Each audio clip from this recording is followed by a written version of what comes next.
Assalamualaikum warahmatullahi wabarakatuh. Kami dari kelompok 6, Teori Belajar dan Pembelajaran. Ada anggotanya, ada saya sendiri, Dana Dwi Priyatna. Lalu ada saya, Syabila Aura Lamela Tarigan. Lalu ada saya, Hairunisa Rasidah. Ya, kami akan membahas tentang belajar dan pembelajaran. Yang pertama ada pengertian belajar.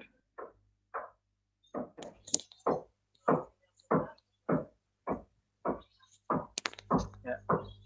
Pengertian belajar. Belajar merupakan suatu proses, bukan suatu hasil ataupun tujuan. James O. Whittaker misalnya merumuskan belajar sebagai proses di mana tingkah laku ditumbuhkan atau diubah melalui pengalaman. Cronbert juga sependapat bahwa belajar itu merupakan perubahan tingkah laku yang diubah melalui pengalaman. Jadi dapat disimpulkan bahwa belajar adalah suatu proses yang ditandai oleh perubahan tingkah laku ke arah yang lebih baik melalui pengalaman. Selanjutnya, belajar merupakan suatu kegiatan manusia di mana ia berpikir dan menemukan sebuah cara untuk merubah diri dari yang tidak tahu menjadi tahu, dari yang tidak bisa menjadi bisa. Kegiatan belajar ini selalu terjadi dalam kehidupan manusia karena manusia akan terus belajar sepanjang hidupnya hingga akhir hayat hidup. Selanjutnya, hasil belajar antara lain ada bertambahnya pengetahuan baru. Dengan kita belajar, kita bisa mendapat pengetahuan baru. Yang kedua ada penerapan pengetahuan yang didapat dari kegiatan belajar. Lalu muncul kemampuan-kemampuan baru. Selanjutnya. Lalu ada pengertian pembelajaran. Secara sederhana, pembelajaran itu diartikan aktivitas menyampaikan informasi dari pengajar kepada pelajar. Lalu menurut Azhar 2011 menjelaskan bahwa pembelajaran adalah segala sesuatu yang dapat membawa informasi ataupun pengetahuan yang dibawa oleh pengajar kepada peserta didik. Jadi dapat disimpulkan bahwa pembelajaran adalah kegiatan penyampaian informasi maupun pengetahuan dari pengajar kepada pelajar. Selanjutnya. Lalu ada ciri-ciri pembelajaran. Menurut Hudojo 1998, pembelajaran punya ciri-ciri berikut, yaitu siswa terlibat aktif dalam belajarnya. Siswa belajar materi tentang pengetahuan secara bermakna dengan bekerja dan berpikir. Lalu informasi baru harus dikaitkan dengan informasi sebelumnya sehingga menyatu dengan skemata yang dimiliki oleh siswa. Jadi siswa harus mengaitkan informasi yang ia dapat dengan informasi sebelumnya yang harus ia kumpulkan agar menjadi informasi yang satu di kepala mereka sehingga ia dapat mengingat materi pembelajaran. Selanjutnya. Lalu keefektifan pembelajaran itu dapat dilihat melalui cara-cara di bawah ini. Yang pertama ada presentasi siswa dalam mengerjakan tugas sangat tinggi. Lalu ketepatan materi pelajaran dengan kemampuan siswa. Selanjutnya akan disampaikan oleh rekan saya. Ya, selanjutnya ada ciri-ciri belajar secara umum. Yang pertama, adanya pengetahuan baru dan perubahan akibat proses belajar. Yang kedua, perubahan yang terjadi karena belajar akan menetap dan tidak akan hilang. Yang ketiga, perubahan yang terjadi karena belajar dapat dicapai dengan usaha. Selanjutnya,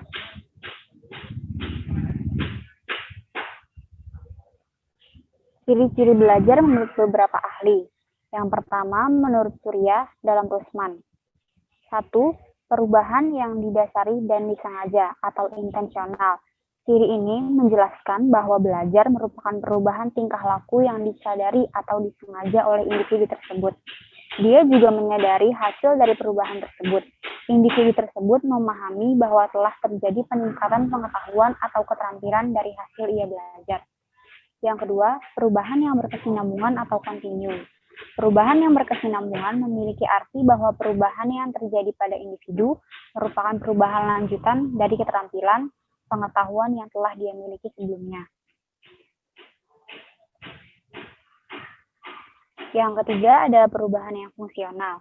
Hasil dari perubahan belajar adalah perubahan yang fungsional. Artinya, hasil dari perubahan berguna. Hasil perubahan tersebut juga bisa dimanfaatkan untuk kepentingan di masa sekarang maupun masa yang akan datang. Nah, yang keempat, perubahan yang bersifat positif.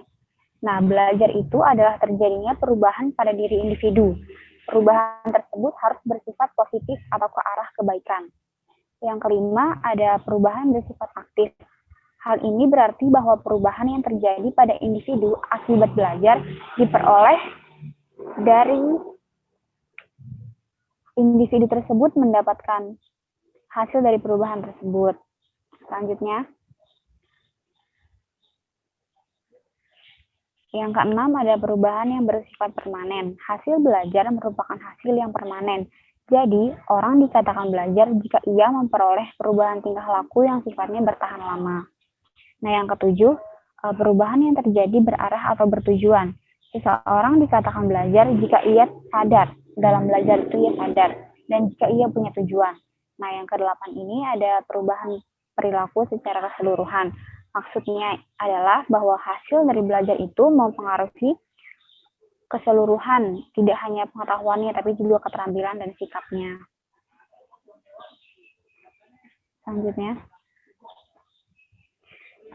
Selanjutnya ada ciri-ciri belajar menurut Dimyati dan Mujiono. Yang pertama itu pelaku. Pelaku itu adalah orangnya yang bertindak untuk belajar atau pembelajar. Nah, yang kedua ada tujuan. Tujuan dari belajar itu yaitu sudah jelas untuk memperoleh hasil belajar atau pengalaman hidup. Yang ketiga ada proses. Proses belajar berasal dari internal atau di dalam diri individu orang tersebut. Yang keempat ada tempat. Tempat individu untuk belajar sembarangan alias bisa di mana saja. Nah, yang kelima ada lama waktu. Waktu individu atau seseorang untuk belajar adalah sepanjang hayat, sampai kapanpun atau tidak terbatas. Selanjutnya,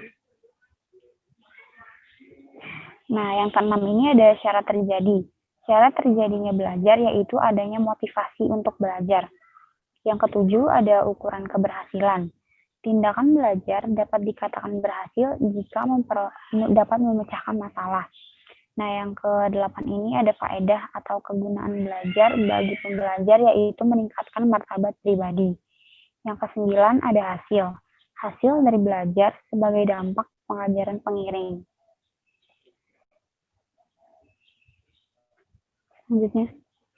Selanjutnya ada belajar memiliki ciri-ciri sebagai berikut. Yang pertama itu adanya kemampuan baru atau perubahan.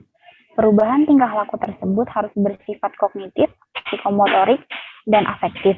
Selanjutnya, perubahan tersebut tidak terjadi sesaat saja, melainkan menetap atau dapat disimpan. Nah, perubahan tersebut juga tidak terjadi secara begitu saja, melainkan harus ada usaha.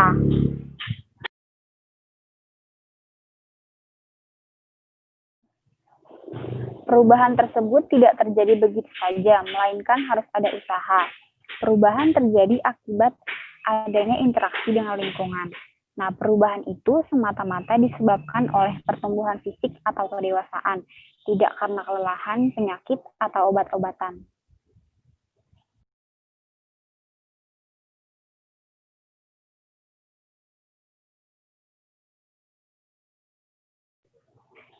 Selanjutnya akan disampaikan Syabila.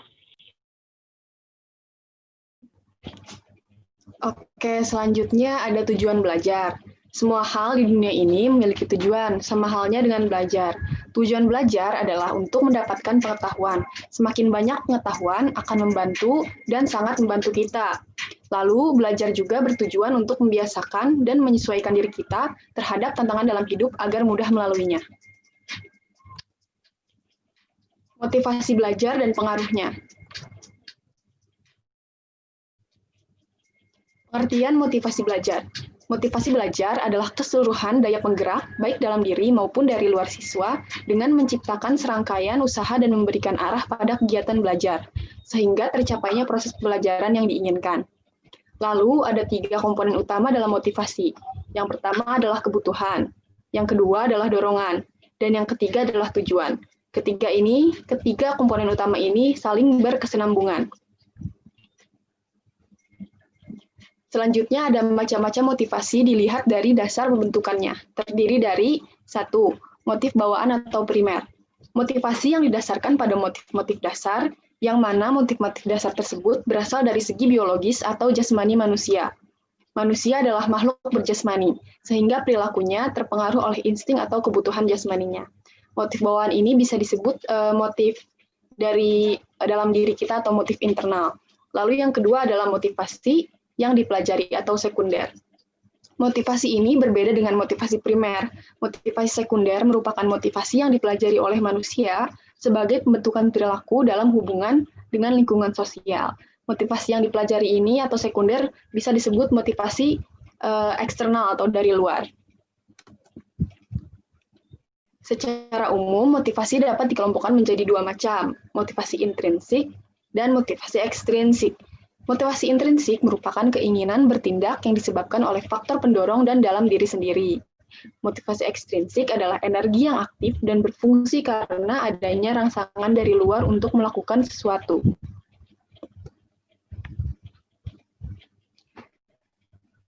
Lalu ada fungsi motivasi belajar. Dalam hal ini untuk mendorong siswa melakukan kegiatan belajar. Lalu ada menentukan arah perbuatan, memberikan arah dan kegiatan yang dikerjakan sehingga tahu apa hal yang harus dilakukan. Yang ketiga ada menyeleksi perbuatan, yaitu menentukan perbuatan apa yang harus dikerjakan serasi guna mencapai tujuan.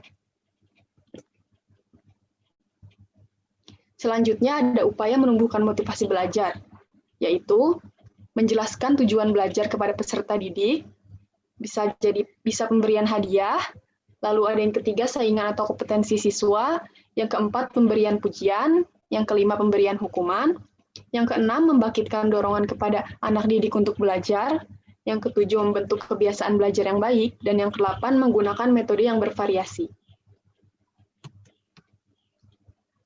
Motivasi belajar berpengaruh terhadap aktivitas belajar. Motivasi belajar berpengaruh terhadap hasil belajar. Aktivitas belajar berpengaruh terhadap hasil belajar, dan motivasi belajar berpengaruh terhadap hasil belajar melalui aktivitas belajar siswa.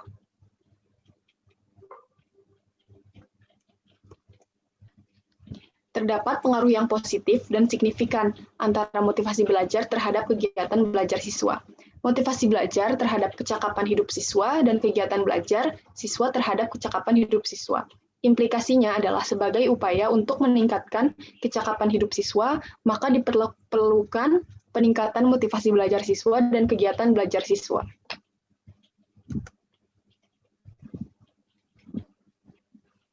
Terima kasih.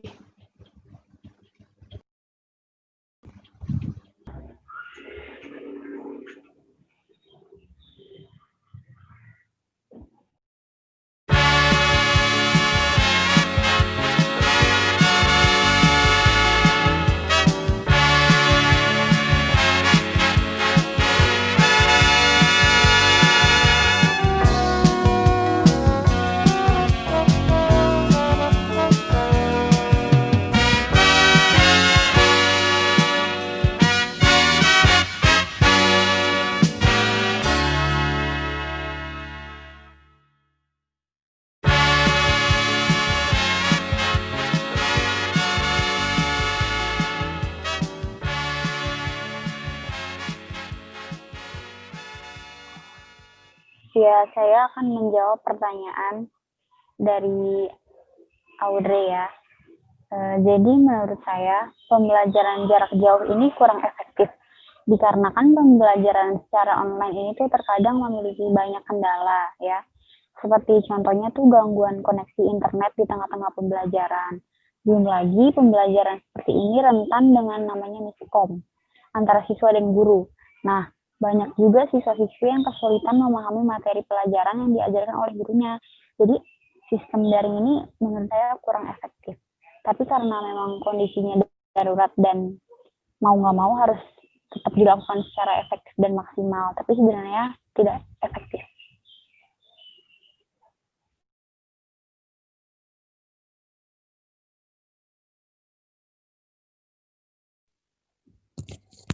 Dan saya ingin menjawab pertanyaan dari Zainul Nisa Kumaira.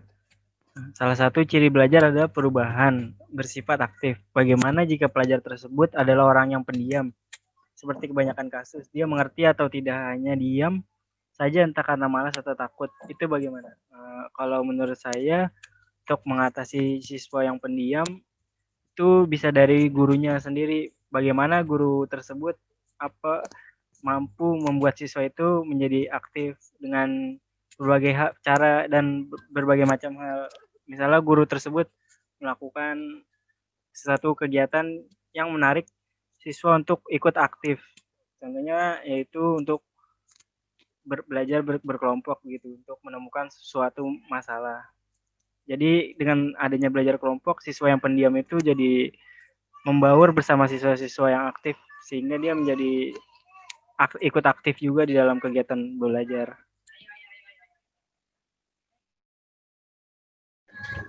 Ya, selanjutnya saya akan menjawab pertanyaan dari Suci. Pertanyaannya, bagaimana jika perubahan tingkah laku itu malah menuju ke arah yang tidak baik? Lalu, apakah bisa disebut belajar jika kita lupa terhadap pelajaran yang telah kita pelajari? Jawabannya,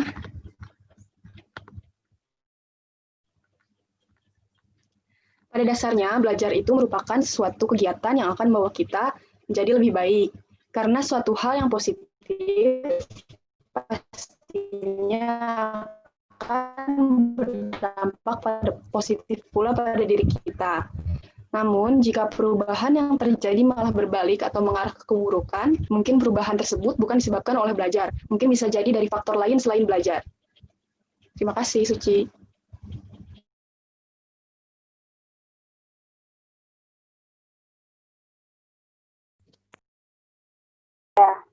Ya, saya akan menjawab pertanyaan dari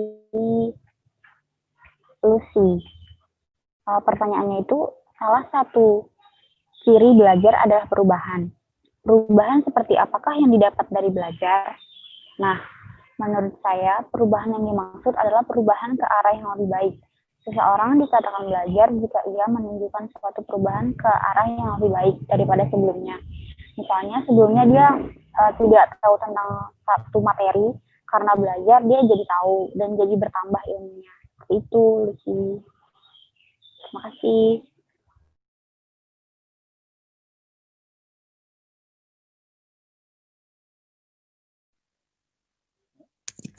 Saya akan menjawab pertanyaan dari Alia Finisia.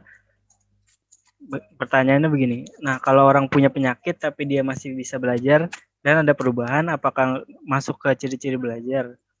Terus bagaimana dengan orang yang sekolah di sekolah luar biasa?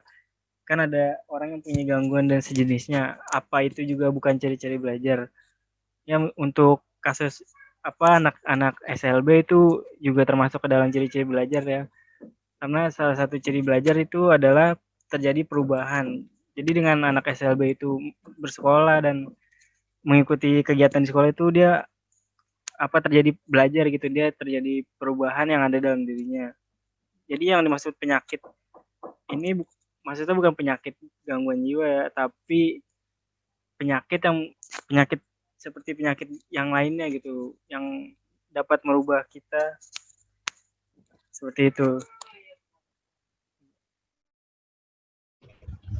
Oke, baik. Saya akan melanjutkan pertanyaan dari Dinda Aulia Ramadhani. Pertanyaannya, sebagai calon guru, apa yang harus dilakukan untuk membangkitkan kognitif siswa dalam belajar? Jawabannya, kognitif itu konstruksi proses berpikir, termasuk mengingat, memecahkan masalah, dan pengambilan keputusan. Jadi, jika kita di masa depan menjadi tenaga pendidik atau guru, menurut saya, cara mengajar yang fleksibel untuk membangkitkan kognitif siswa dengan membentuk siswa dalam kelompok-kelompok kecil, lalu memberikan mereka tugas mengenai kasus-kasus ringan tentang materi yang sedang dipelajari, dan mereka diharuskan memecahkan kasus tersebut. Dengan begitu, para siswa akan merasa terangsang untuk berpikir, mencari tahu, lalu mengambil keputusan atas kasus tersebut. Terima kasih. Terima kasih kepada teman-teman yang sudah bertanya. Kami akhiri. Wassalamualaikum warahmatullahi wabarakatuh.